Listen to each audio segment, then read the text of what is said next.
Welcome to my channel GIC. Practice. Daily IELTS Listening, Test and Speaking Module.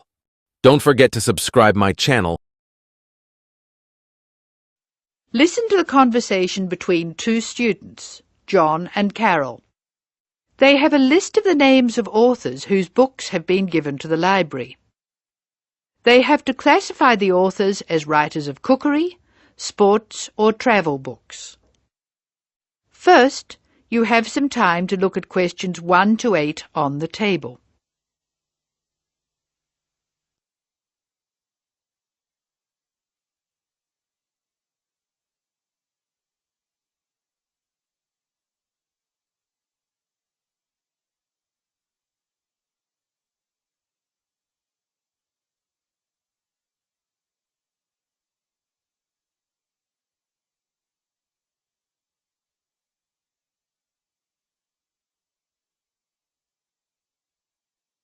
You will see that there is an example which has been done for you.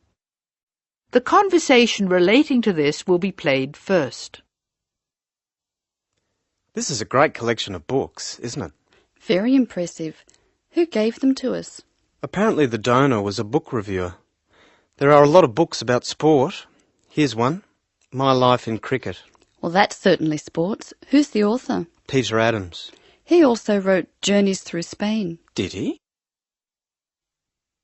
Peter Adams writes books on both sports and travel, so ST is written against his name. Now we shall begin. You should answer the questions as you listen because you will not hear the recording a second time. Now listen carefully and answer questions 1 to 8. This is a great collection of books, isn't it? Very impressive. Who gave them to us? Apparently the donor was a book reviewer. There are a lot of books about sport. Here's one, My Life in Cricket. Well, that's certainly sports. Who's the author? Peter Adams. He also wrote Journeys Through Spain. Did he? Next one is Stephen Bow. He wrote Summer Barbecues, Cooking for Singles, Dinners by Candlelight. Anything else? No. Do you have anything by Pam Campbell? Wanderings in Greece, My Life in Russia, Travels in the Amazon, and Pam Campbell's Guide to a Successful Trip. Sounds like she got around. My next one is C. Ketzik. He has a list of books about football, the World Cup, Heroes of the World Cup, Playing with the Round Ball, Soccer for Everyone. That's enough. He was a one-topic writer. Ari Hussein, however, wrote about cooking and travel. His series of cookbooks is called Living and Cooking in Spain, Living and Cooking in China, Living and Cooking in Brazil. He's been everywhere. I've got a specialist here, Sally Innes on tennis. Here are some of her titles: Improve Your Serve, Tennis for Everyone, Tennis Forever. Meg Jorgensen has 3 books, one in each category: Cooking for Health, Sport is Good for You, and Travelling in Australia. A varied talent. Who's next? Bruno Murray. He wrote children's books, a whole series called A Child's Guide to, and then The Name of the City. Oh, you mean like A Child's Guide to London? Yes, that's right. He seems to have stayed in Europe. Ruby Lee, however, has just one book. It's called The Emerald Isle, and it's all about Ireland. Apparently she went around Ireland on foot. Jim Wells wouldn't like that. His books are all about motor racing. Nice photos of old racing cars. Don't you love the goggles on the driver? They do look strange, don't they? I think we're nearly finished. What did Helen Young write? Summer menus. Food for thought. She also did a book of Chinese recipes. Cantonese, I think. OK, that's dealt with the first box. Let's stop for a minute. That is the end of section 1. You now have some time to check your answers.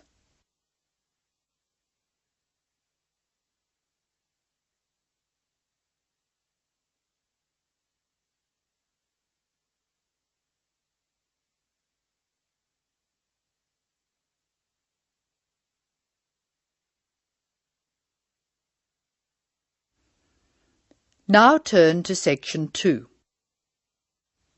Section 2. You are going to hear a talk by a student advisor who is inviting new students to a welcoming party. Look at the invitation. Tick if the information is correct or write in the changes. First look at questions 9 to 14.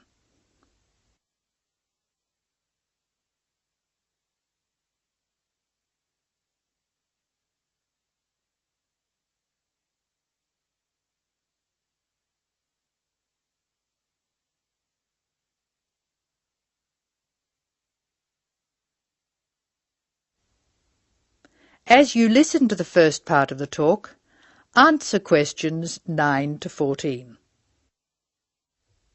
Hello, my name is Dave Burns, and I'm here to tell you about the welcoming party we're having for new students. Unfortunately, the information on your invitation is inaccurate. We didn't have enough time to print new invitations, so I'll have to ask you to make changes. To start with, this isn't a welcoming lunch, it's a dance party. However, the next line is true. The party will be held at Blackwell House. Is everybody comfortable with that? The next line tells you when the party will be. Friday, June 15th at 8 p.m. But I have good news. The party will end at 11 p.m. As a result of this later end to the party, the bus will go later too. So it should read, free transport to the student hostel is available, leaving Blackwell House at 11:30. And of course, other students may attend, and all students must have their student ID card with them. I hope you can come to the welcoming party. It's a really good way to get to know other students and to learn what it's like to live in this city and to study here. Just one final change. Please let us know by Thursday if you can come. Now listen while Dave Burns gives instructions for students who are going to travel by car to the party. First look at questions 15 to 18.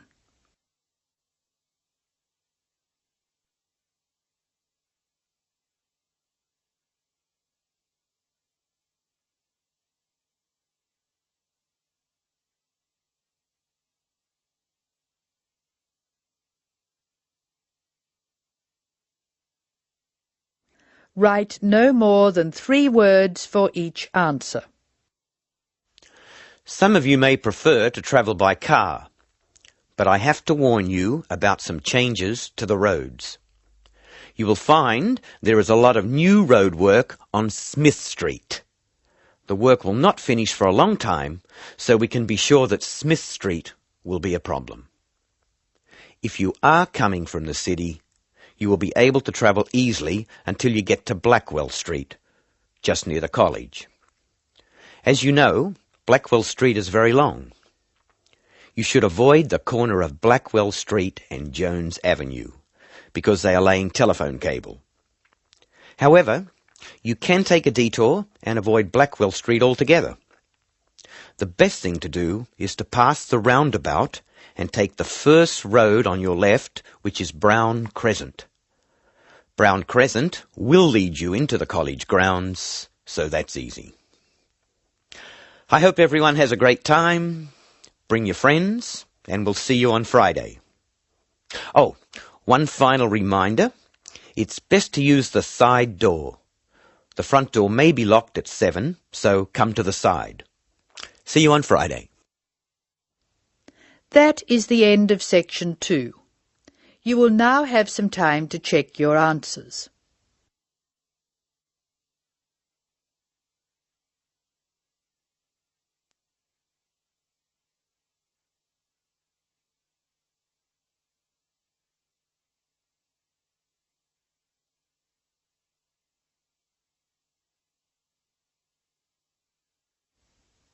Now turn to section 3.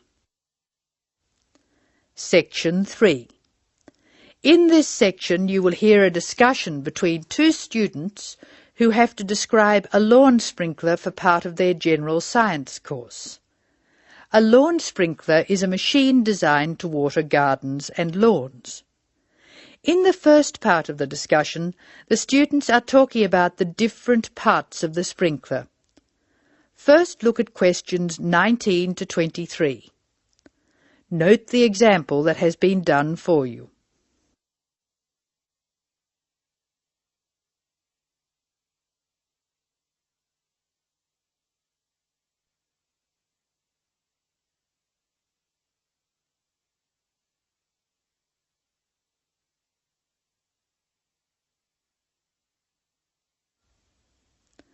Now listen to the conversation and label the parts of the sprinkler on the diagram. Choose from the box. There are more words in the box than you will need. Hello, Scott. I believe you're going to be my partner for this practical session. Have you got the model set up? Yes, it's right here. The instructions say we have to describe it first and label the diagram. I've started from where the water enters the machine. The water enters through a hose pipe and then it turns a water wheel. You can see where the wheel is marked by an arrow pointing upwards. It's called a water wheel because it's designed so the water will catch against the wheel. This action spins a series of gears. How are you going to describe the gears? There are 2 worm gears, one vertical and one horizontal. The horizontal worm gear drives a circular gear. That gear is connected to a crank which changes the motion. The crank is already labelled. Do you see the 2 white arrows? I see. Okay. The water has passed across the water wheel. Then what? Okay. Then you could say the water passes through the spray tube. Yes, I see. And the water is then spread over the lawn through holes at the top of the spray tube. How are you going to describe the base? How about this? The sprinkler stands on a base consisting of 2 metal tubes which join at a hinge at one end and continue into a plastic moulding at the other. That's certainly starting at the bottom. Do you want to mention that there's no water in the base? I don't think that's necessary. If you look at the diagram, it's easy to see that the only metal tube to contain water is the spray tube. You can actually see the water coming out of it. Now listen while Linda and Scott's instructor, Mark Stewart, talks to them. Answer questions 24 to 29.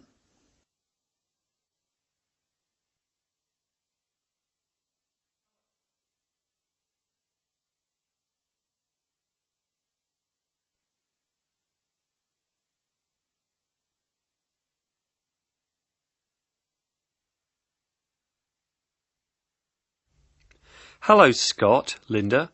I'm glad I caught you before class. Did you know about the change in examination schedule? Change? Yes, the last day of examinations for your group will be December 2nd instead of November 29th. Is that definite? We were told they'd be on November 26th, and then there was a rumour they'd be on December the 1st. The schedule's gone to the printer. There can be no changes. It's definitely December 2nd. That's a relief. I'm going to the US on December the 4th. Are you one of the exchange students? Yeah. I'm really looking forward to studying there. Do you know if their general science courses are anything like ours? It's not very likely. Actually, all basic general science courses are fairly similar. You'll find you're behind in some things and ahead in others. I wouldn't worry too much about the course. You've been doing well on this one. Linda, have you finished your assignment yet? I'm nearly there. I should be able to give it to you on Monday. That's good. I can't let you have another extension. I was really grateful for the extra time you gave me. That was a really big assignment. Well, I'll expect it next week. Now, would you like to hear the details of the timetable? Oh, yes, please. I've just finished putting it on the notice board downstairs. Basically, you'll have 4 examinations. General Mechanics is in the morning of December 1st. Physics and Maths are on the afternoon of the same day. Communications and English are on the morning of December 2nd. And Earth Sciences in the afternoon. All over in 2 days. Yes. I'll miss teaching this class. You're all good at expressing your views, which makes for an interesting class. Some of the other first-year classes won't talk, and they're rather boring to teach. That is the end of Section 3. You will now have some time to check your answers.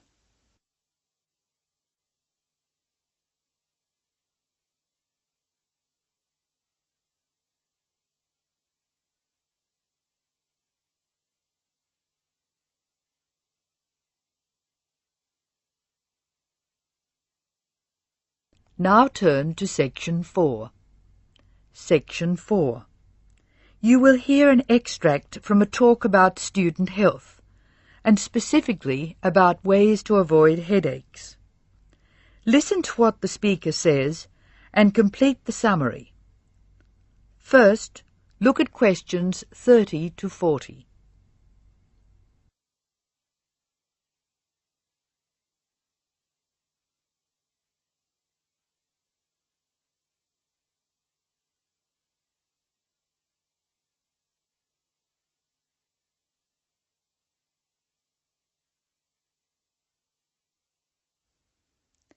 As you listen to the talk, answer questions 30 to 40.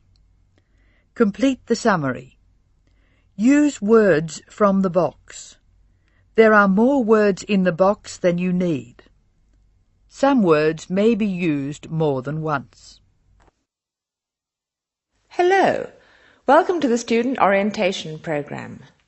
Today's session is on health issues, and this talk is about headaches and how to avoid them. It may surprise you to hear that headaches are often caused by hunger.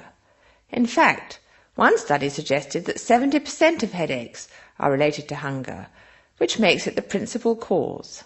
The advice is simple: eat 3 meals a day and try to keep to a fairly regular schedule of meals. People associate noise with headaches, and for most of us, excessive noise creates the conditions for a headache. Very loud noise is unpleasant, and people usually remove themselves from it. Having said that, younger people tend to tolerate noise better than their elders, so I may be leaving noisy places far earlier than you. Just remember that exposure to too much noise may predispose you to a headache. Of course, we all associate headaches with studying. In fact, the headache probably doesn't come from the studying so much as from being tense. When we study hard, we often hunch over our work. Try raising your shoulders and tensing them, and now relax. Can you feel how much more comfortable a relaxed stance is? Another thing, it's very important to check that you are working in a good light.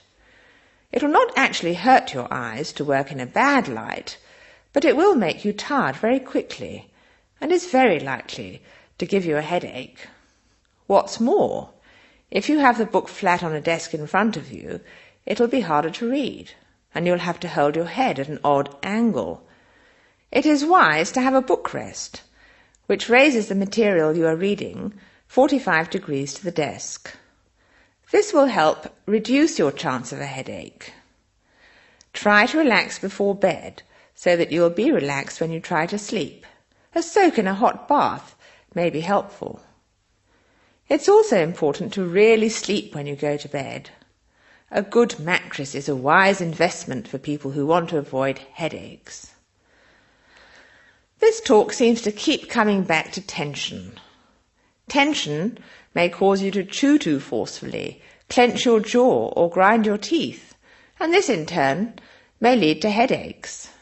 It is very easy to say that you shouldn't grind your teeth, and very hard to stop, particularly if you grind your teeth in your sleep. Try to avoid situations which will make you tense, particularly just before bed. If you do compulsively grind your teeth in your sleep, ask your dentist about a soft mouth guard. In general, try to eat regular meals and avoid tense situations. Be sure you get plenty of exercise. Hopefully your headaches will be greatly reduced. One other thing I should point out: avoid smoky rooms and cars. Such places certainly encourage headaches, and the smoke may be doing you quite serious long-term damage. That is the end of section 4. Now you have some time to check your answers.